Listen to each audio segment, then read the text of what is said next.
You are about to cross into a world where fear is real.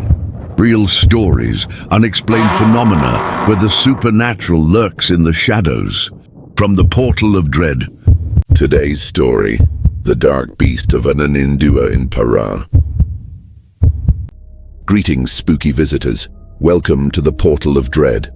Prepare to cross the boundary between the real and the inexplicable. Turn off the lights, put on your headphones and get comfortable. Because today, together, we will explore a new chapter of terror. Are you ready for the unknown? Then like, subscribe, and leave a comment saying, "I'm not afraid." Now, let's begin. In 2020, Junior, a 49-year-old businessman, and his wife Claudia, also a businesswoman, decided to take a trip to escape the suffocating routine of the big city. The destination? Ananindeua, in Pará, a city surrounded by dense forests, where the heat of the day suffocates and the cold of the night cuts like a blade. Upon arrival, the scent of damp forest enveloped them, mixed with an inexplicable feeling of weight in the air, as if something were watching them from their first step on the ground. They stayed in a small inn on the outskirts of the city, a simple place but laden with stories. The owner, a lady with a distant look named Dona Irachema, greeted them with a strange warning. "Don't go out after the sun sets. Here the night does not forgive."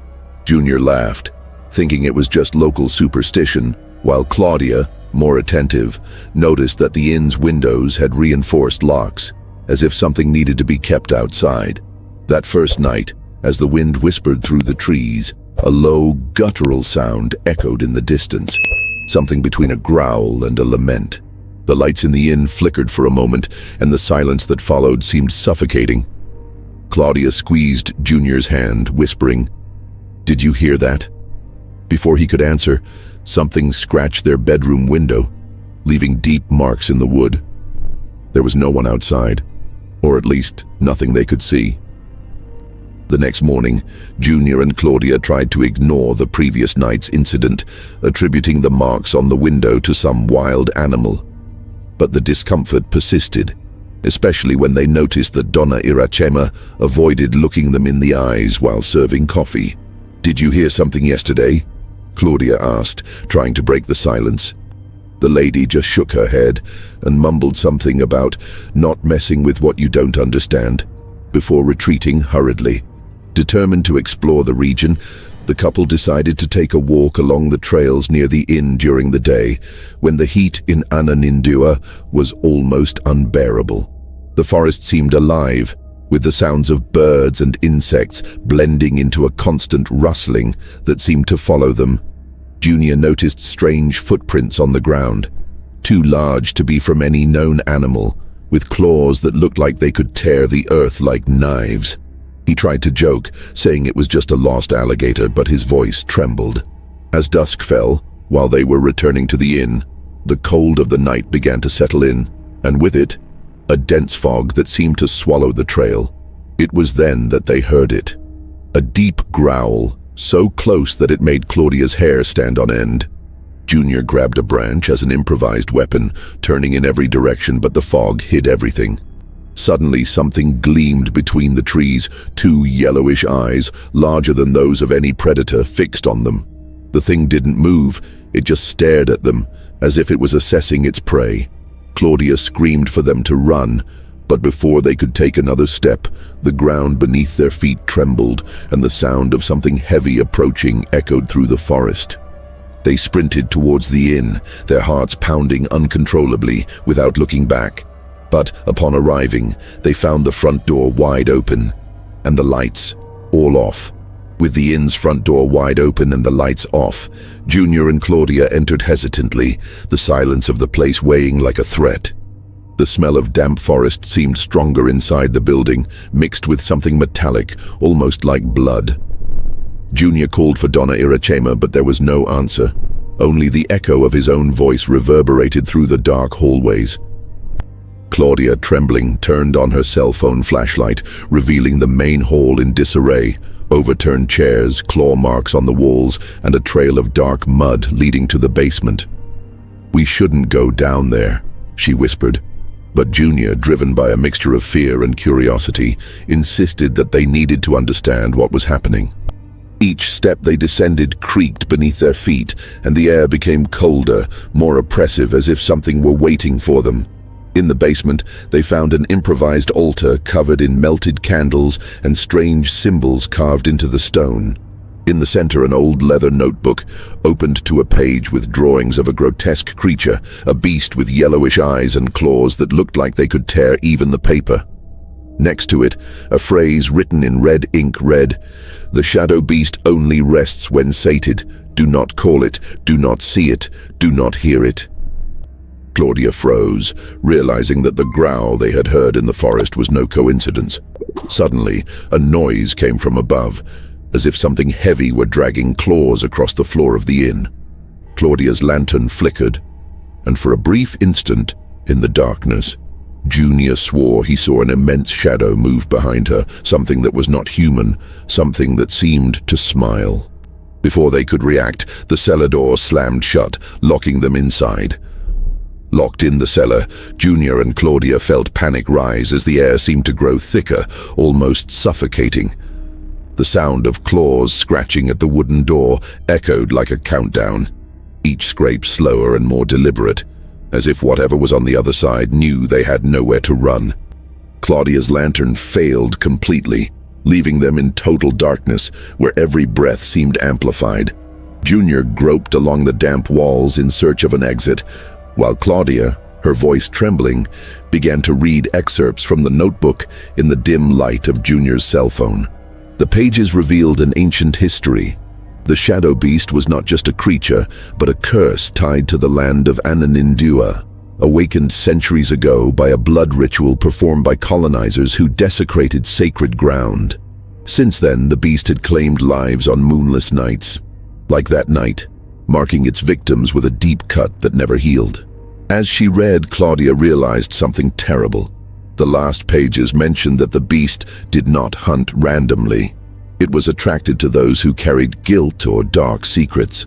Junior fell silent, his face pale, and for the first time Claudia noticed that he was avoiding her gaze. Before she could ask what he was hiding, a deafening roar made the cellar shake, and the door began to crack, splinters of wood falling as if something immense were forcing its way in. But the worst thing wasn't the sound. It was the smell. A stench of rot and death that permeated the room, accompanied by a guttural whisper that seemed to come from within their own minds. "I know what you did." Suddenly, a burning cut appeared on Junior's arm.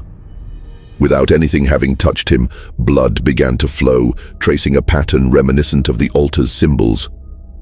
Junior's arm wound, throbbed with an unearthly pain, as if something were alive inside the gash, while the blood formed patterns that seemed to move on their own, almost as if writing a message. Claudia, horrified, tried to staunch the bleeding with a piece of cloth torn from her blouse, but the fabric seemed to disintegrate upon touching his skin. The whisper in both their minds grew louder, more insistent. "Confess, or I will take everything." Junior, his face contorted in pain and fear, finally gave in. Between gasps, he revealed a secret he had kept for years. During a shady deal early in his career, he had become involved with dangerous people, and indirectly caused the death of an innocent man. He had never spoken about it, not even to Claudia, carrying the guilt like an invisible weight. "I thought I had left it behind," he murmured, but Claudia's gaze mixed shock and mistrust. How could she trust him now? Before they could process the confession, the basement door exploded into pieces and a gust of icy air swept into the space. In the dim light, the silhouette of the shadow beast materialized, a mass of twisted shadows, with claws that seemed to absorb what little light remained. Its yellowish eyes gleamed with cruel intelligence, fixating on Junior as if seeing through his soul. But instead of attacking, the creature tilted its head as if expecting something, or as if it knew something that even Junior had not revealed. Suddenly, the floor beneath them began to crack, and a new sound emerged. A human lament coming from below, as if something or someone had been trapped there for centuries. begging for release. Claudia clutched the notebook, realizing that the ritual described in the pages was not just to summon the beast, it was to imprison something even worse. And now, they were at the center of it. The cracks in the basement floor widened, releasing an even more unbearable stench of decay, while the human laments echoed with an agonizing clarity. It was as if dozens of voices were crying out at the same time, begging for help, for revenge, for freedom. Claudia, holding the notebook with trembling hands, read aloud a passage that spoke of a final sacrifice. The shadow beast was not the real threat, but rather the guardian of something much older, sealed away beneath the soil of Ananindeua through a blood pact. The creature, still standing at the cellar entrance, emitted a low growl, almost a warning, but didn't advance. Its yellowish eyes darted between Junior and the cracks in the floor, as if deciding whether to hunt its prey or protect the secret it guarded. Junior, his arms still bleeding, realized that the pattern formed by the blood now precisely mimicked the symbols on the altar, a broken circle with lines pointing towards the center of the cellar. Claudia screamed for them to flee, but the floor beneath them suddenly gave way, swallowing them into a dark, damp hole. They fell for meters, landing in an underground cavern illuminated by a sickly greenish glow that seemed to pulsate like a heart. The walls were covered in human bones, some still with remnants of flesh, and at the center was a kind of well sealed by stones, carved with the same symbols as in the notebook. The wailing was now deafening, coming directly from the well, and something inside it began to pound against the stones as if trying to escape. Before they could move, the shadow beast descended behind them, its claws echoing in the cavern. But, to their horror, it didn't attack them. Instead, it positioned itself between them and the well, as if protecting them from something. A whisper, deeper and more malevolent than anything they had ever heard, emerged from the well. "Release me, or die with them." The whisper emanating from the well reverberated through the cavern, each word laden with an evil so ancient it seemed to corrode Junior and Claudia's minds. "Release me, or die with them." The greenish glow pulsed faster, synchronized with the frantic beating of their hearts, while the stones sealing the well began to crack, slivers falling off with a sound reminiscent of bones breaking. Something was coming, something far worse than the shadow beast. The creature, still positioned between them and the well, let out a growl that sounded almost human, filled with anguish. Its yellowish eyes, once cruel, now conveyed something Claudia interpreted as despair. It was then that she realized, frantically flipping through the notebook. The beast was not just a guardian, but also a victim of the same pact that sealed away that entity. Centuries ago, someone sacrificed it to contain the evil in the well, and now it was trapped between protecting the seal and his own hunger for freedom. Junior, his arm bleeding more profusely, felt a wave of weakness, but also a disturbing clarity. His blood, marked by the symbols, seemed to be the key. The notebook mentioned that only a bearer of guilt could reinforce the seal, offering something in return. He looked at Claudia, her eyes brimming with tears, and whispered, "I need to do this. My guilt brought this upon us." Before she could stop him, he approached the pit, letting his blood drip onto the cracked stones. The voices from the pit screamed in fury, the greenish glow exploding in a blinding light that momentarily blinded them. The shadow beast roared, lunging not at them, but at the shadows that were beginning to emerge from the cracks, misshapen forms with impossible limbs that seemed to tear at the very air. The seal was breaking, and time was running out. The greenish glow erupted in an unbearable intensity as the misshapen shadows emerged from the pit, their impossible movements rending the air with a sound that seemed to tear apart reality itself. The shadow beast fought against them, its claws slashing at the dark forms, but even its supernatural strength seemed insufficient. Each blow it landed was answered by a shriek that made the cavern tremble, and more shadows continued to surge forth. Junior, his body weakened by blood loss, remained before the pit, letting the crimson liquid flow onto the cracked stones. Each drop seemed to reinforce the seal for a brief instant, the cracks slowly closing, but the cost was visible. His skin became paler, and his eyes began to lose focus. Claudia screamed for him to stop, trying to pull him away, but he pushed her away with what little strength he had left. "If I don't do this, none of us are getting out of here," he said, his voice hoarse but determined. Meanwhile, Claudia, desperate, read the last passage of the notebook aloud, almost as a scream. It was an invocation, not to liberate, but to imprison the entity once and for all. The words, in a forgotten language, burned her throat as she pronounced them, but she didn't stop. The air around them began to vibrate, and the shadow beast, as if understanding, let out a final roar of pain and fury, throwing itself against the pit. Its shadowy body dissolved into a black mist that enveloped the stones, sealing them with a resounding crash that caused the entire cave to partially collapse. The shadows retreated, the screams ceased, and the greenish glow extinguished for good. The silence that followed was almost as terrifying as the chaos. But it signified one thing: the seal was restored.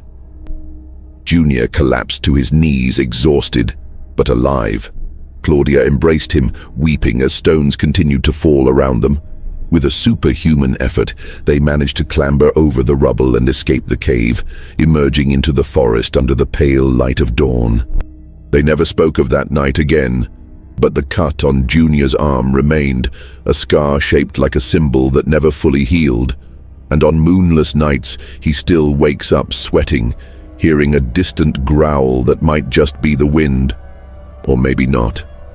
This is the story of Junior and Claudia, who faced the shadow beast and the ancient evil it guarded in the depths of Ananindeua. They survived, but at what cost? Some nights never truly end, and some secrets never stay completely buried. If you've ever heard a strange sound in the darkness, or felt a chill that doesn't come from the wind, perhaps you should ask yourself, what is hidden beneath the earth you walk on? Stay vigilant, because the night is always hungry. Thank you for traversing this dark night with us on the Portal of Dread. Now tell me, would you have the courage to go through this? Share in the comments if you can sleep tonight. Don't forget to like, subscribe, and activate the bell to receive more chilling stories every week. Sleep well, if you can. Until the next report.